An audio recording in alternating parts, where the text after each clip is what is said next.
What's going on, everybody? Gunnar here, and today I got a new pattern for you that I want to call, I'm not sure, it's probably taken, but the eye candy. I want to call it eye candy.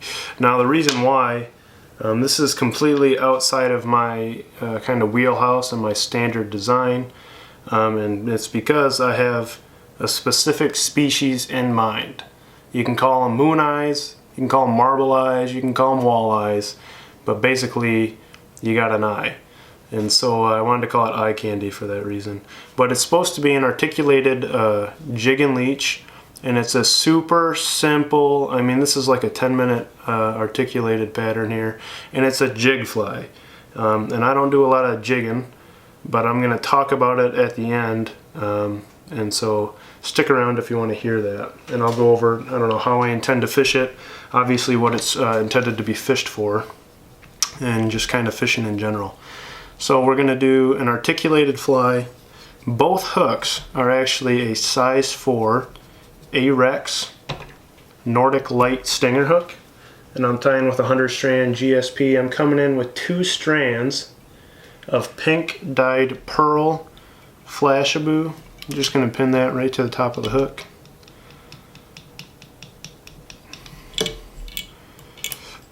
And now I have an 1/8" rabbit zonker, just a straight zonker, and I have it measured so that the tip of it hits the top of my vise here. It's about 1.5 inches, 2 inches, and you can see the end of it, about this last 1/4 inch to 1/2 inch is tapered, just to maximize the movement. Now I'm going to push the very back end of this rabbit zonker over my hook point. Didn't really leave enough room to get it over the barb there, over the barb. And the reason I'm doing this is this hook is intended as a dredging kind of jig fly, right on bottom, bouncing it off of rocks and boulders and all the things that are good in this world. So I want the front hook and the back hook are both designed to ride hook point up. And we're going to have just enough weight to invert this, and obviously that's enough. It's going to be enough to give it a jig action, but we'll kind of go into that once we finish the fly. So I'm just going to pin that down, make sure I don't have anything coiled up or looped around or nothing funky's going on. And then we're going to tie in an EP Foxy brush. Now I also have a single hooked version of this. I haven't decided which one I'm more excited about, but I like the action of the articulated one better. But basically we're just going to run this up the body nice and sparse. It's kind of like a skinny dipper tail, the tail hook for a skinny dipper, right? That's just bucktail and EP Foxy brush. This is just rabbit zonker and EP Foxy brush. And that rabbit zonker has a really nice kind of wobble kick, really great action to it, and this body is going to build a nice silhouette and teardrop and give us the proportions that I'm looking for. Come in, make sure we have a nice clean space to catch our wire, throw 2 wraps, bend that out of the way, catch your hook eye, and we'll half hitch. When you cut that off, leave just enough wire exposed that you can bend it back and get that wire tied down. And then I'm going to come in with a comb and comb all this out.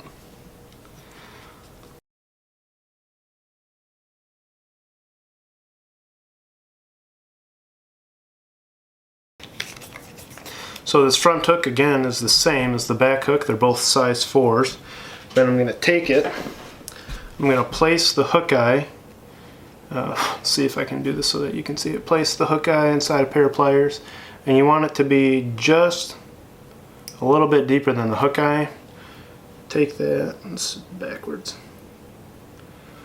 I'm just going to bend that hook eye up. And so we're kind of making our own jig hooks here, if you will. And then I'm going to come in with size medium lead eyes. Now these eyes are just enough weight to invert this hook. Keep it inverted and inverts back, both of them. And the fly as you'll see, it doesn't really have a head. It just kind of has front body and collar of EP Foxy and EP Craft, or EP Foxy and EP Sparkle. That's what the body and really the whole front of the fly is made out of. And so it's a really sparse bug that doesn't displace or push or move a lot of water. It's just supposed to be a little flash leech, right? And it's, move this a little closer to the hook eye there. And so because it's not pushing a lot of water, it's not displacing a lot of water, these lead eyes give the bug a rather dramatic jigging action, right? They're really close to the hook eye. And it really is enough weight to keel that and hold those hooks in the correct orientation so that you're able to really get down to where you need to be in the zone for walleyes, channel cats, things of that nature. And you can fish that structure that you need to fish without snagging up. Because really I wanted a fly that I could run on bottom, kind of like a clouser. I just wanted to make it a little bit different, a little bit flashier, a little bit more walleye-ish, I suppose. Although a clouser is pretty hard to beat. I just fancy fishing my own flies. So I had to come up with something. But I'm articulating this with 0.024 inch diameter nylon coated stainless steel. And because we have such a short shank length, I usually don't double back my wires, but I'm actually going to double back this one. Just because our shank length is so short in our tying point. And I suppose there's probably going to be quite a few tail nippers slowly jigging this through a pool. So I have just a little bit of an extension coming up over the eye that I can bend back. I'm going to articulate this with one 3D bead. You want your hooks to be facing the same direction, right? Because they're both going to be inverted. So right now you want them both facing down.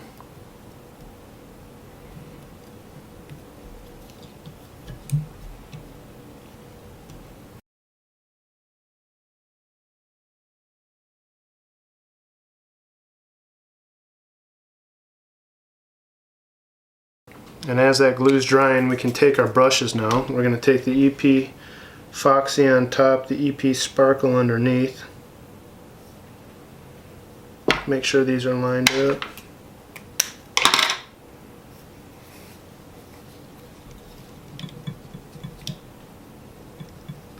What's kind of nice about doing them at the same time, you don't have to worry about your cut lengths, and you can just do it by number of turns. So I'll just walk you through, instead of what length to cut the brushes to, I'll just walk you through how many turns it takes. But we're just going to grab these guys, making sure none of my fibers are trapped in my finger here. Draw these off to a side. So we got one turn, and this is going to be kind of an open spiral wrap as we move forward, making sure we can get water in between those kind of tie-in points, if you will, the contact points on the hook. Help this material breathe in and out a little bit. And then as we get up just in front of this wire, we're going to put probably 3 dense turns to help push a little bit of water and help create that really nice silhouette. Perfect. Come in again with some with a bodkin or your scissor points or something. Clean those materials away from the wire so you can get a nice clean catch there. That wasn't super clean, but it'll do. Pinch that down and fold that back.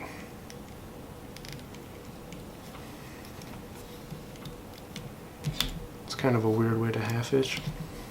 And then again, we're going to cut both of these off, but make sure we leave just enough that we can tie down that wire a few more times, get a few additional wraps on there so that that's not pulling out. And then I'm going to comb this all out.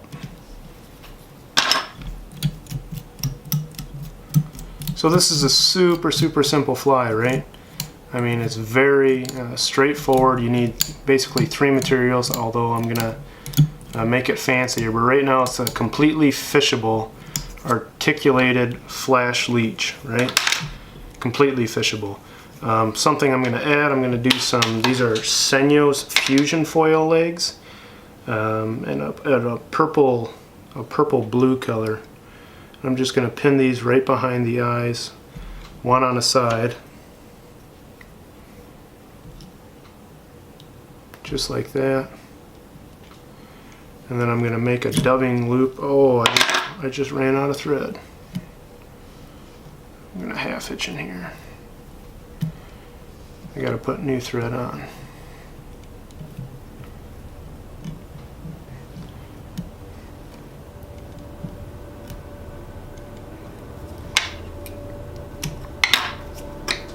So the purpose behind the rubber legs, I think it's a really nice kind of accent flash. The fusion foil legs are quite flashy. It's a nice contrast, but it's really just supposed to be buggy. It's kind of like a creature bait, if you will, from the gear world, right? I just kind of want something dangling, something flailing, just a little extra movement on the sides, a little bit of reflectance. Just some nice contrast. So, got to reattach this. And then we're going to come in and make a dubbing loop that we're going to fill with ice dub in the color black. And that's what we're going to use to help bind those eyes, and we're just going to figure eight the eyes. Go twice around our loop there, pin that right to the side, bring our thread forward, hit this with dubbing loop tool spinner thingamajigger. Put that leg back into place, and then that dubbing, the black ice dub is going to kind of hold those legs in place and secure everything. I'm going to pull some, what is this, peacock black. You don't need a lot for this.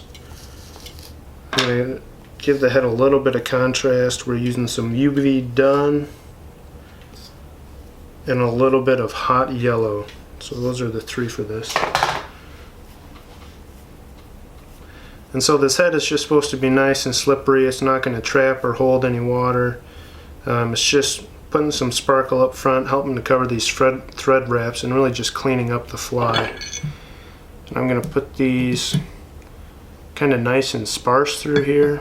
Get my rubber legs out of the way.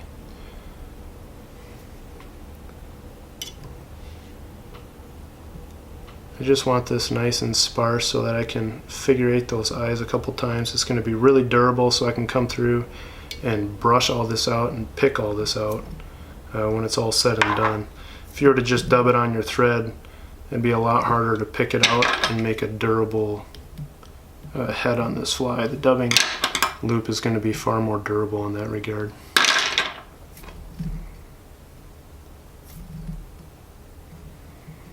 So I'm going to leave it kind of loose and picky. Go behind these eyes and just figure eight these guys.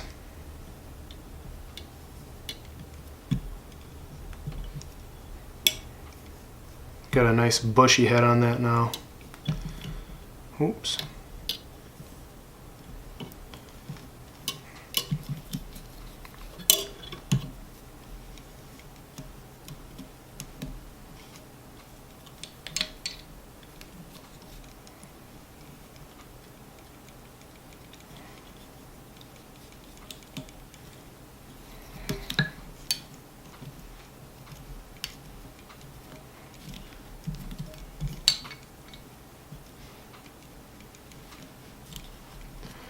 Oh yeah.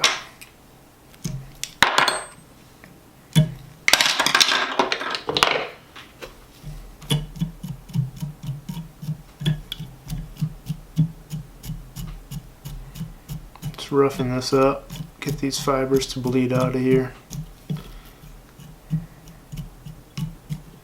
The original one, I just had the UV black on there, that's why it looks a little bit different. Come in here with a bodkin perhaps. But that is the eye candy. And so for me, you know, I'm always trying to grow and change and think differently and try new things, and I'm very much so a multi-species angler. I love smallmouth bass and pike and muskie and brown trout, and I love carp, and I love jigging lake trout, and I really just like to fish. And I grew up gear fishing, right? And so kind of pitching jigs and you know, skirts and, you know, I don't know, fishing plastics and everything else, that comes very natural to me. And so kind of when I started fly fishing, like if you would have asked me a year ago, you know, like, do you fish weighted streamers? I would have, you know, kind of been like, heck no. Like, I fish full sinking lines and weightless streamers, and I smack them and run them and jerk strip, and all that's still true. I still love to do that. It's my favorite way to fish. But I think, I don't know, if you're not open-minded to the idea of, you know, dead sticking a fly or high sticking a fly through a hole or walking a jig back, you know, you're going to miss out on certain applications and certain species, especially things like walleyes and channel cats and, you know, these species that maybe hold in different sections of the water column or feed on different, you know, baits. You know, maybe, I know people effectively target, probably not effectively, but accidentally target walleye, you know, fishing muskies and stuff. You can catch them ripping weightless flies just like anything else, but to really get down into that zone where you know they're going to be, and to walk a, you know, a flashy leech through there, it's, I don't know, it's just something you got to experiment with. I'm going to back the camera up here and keep talking for a second. So, part of the setup, obviously these are weighted flies, but they're not like super heavy, right? They just have medium lead eyes, like a Sculpt Daddy has medium lead eyes, right? But a Sculpt Daddy also has a super viscous stacked dubbing head, deer hair collar, marabou wings. Like, it's got a lot of material, a lot of bulk up front, and that friction up front slows the fall of the jig. The eyes are also moved back from the hook eye just a little bit so you can fit all that material on there.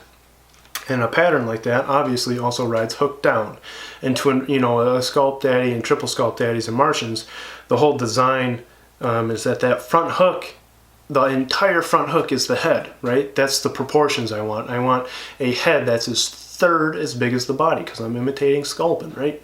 And so when you look at a pattern like this, you know, if you were to invert a pattern like that, you know, that deer hair collar, all that dubbing, all that's going to get in the way of your hook point, and it's going to be not necessarily effective to invert it hookup wise.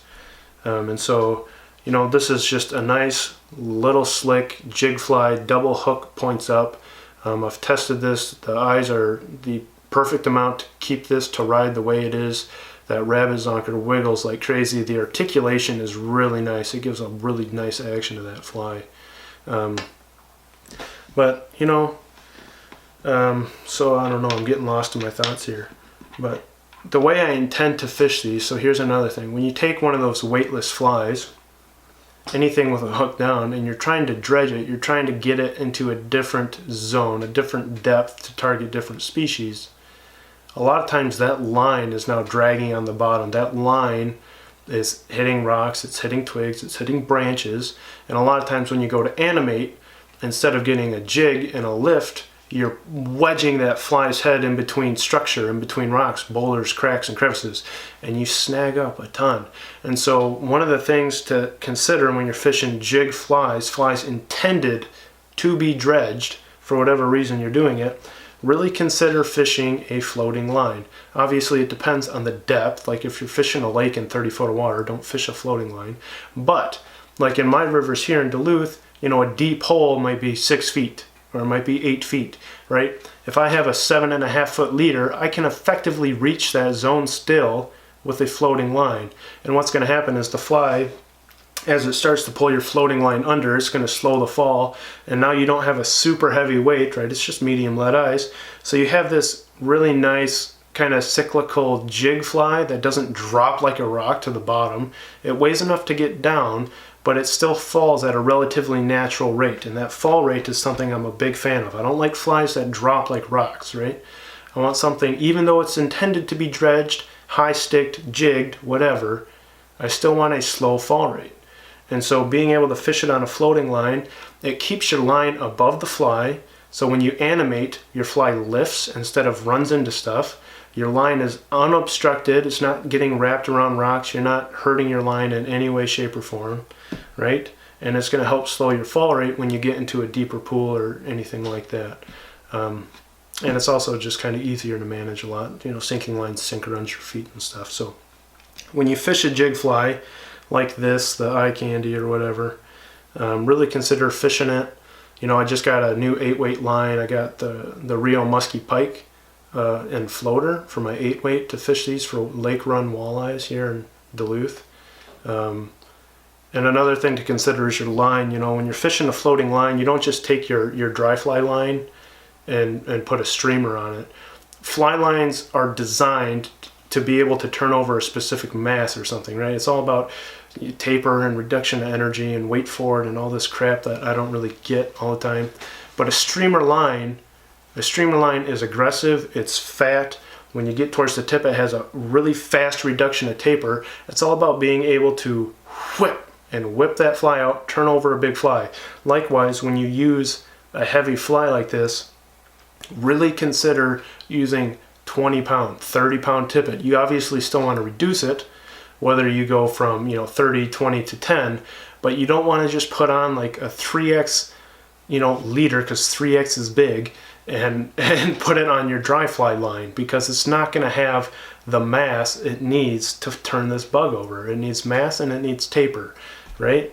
Mass is momentum, taper's energy transfer. Those are the two elements you need, and that's what a streamer specific floating line will give you. So hopefully that gives you things to think about. When I'm talking about high sticking, like if you're reading water and you got like a deep seam or a pool that's like 10 feet away, 15 feet away, you cast out to the head, you lift your fly, you lift your rod, you let your fly drop straight down, and you walk it through the pool with a jig. Like you're fishing 90 degrees parallel to yourself. You're not casting up or down, it's straight across, and you're just walking through this hole, jigging that fly up and down, trying to get that kind of reactionary jig bite out of it. So yeah, hopefully you found that cool. This is totally like a guide fly. Like that did not take long to tie, super easy, 4 or 5 materials, whatever. You can simplify it, make it more complicated.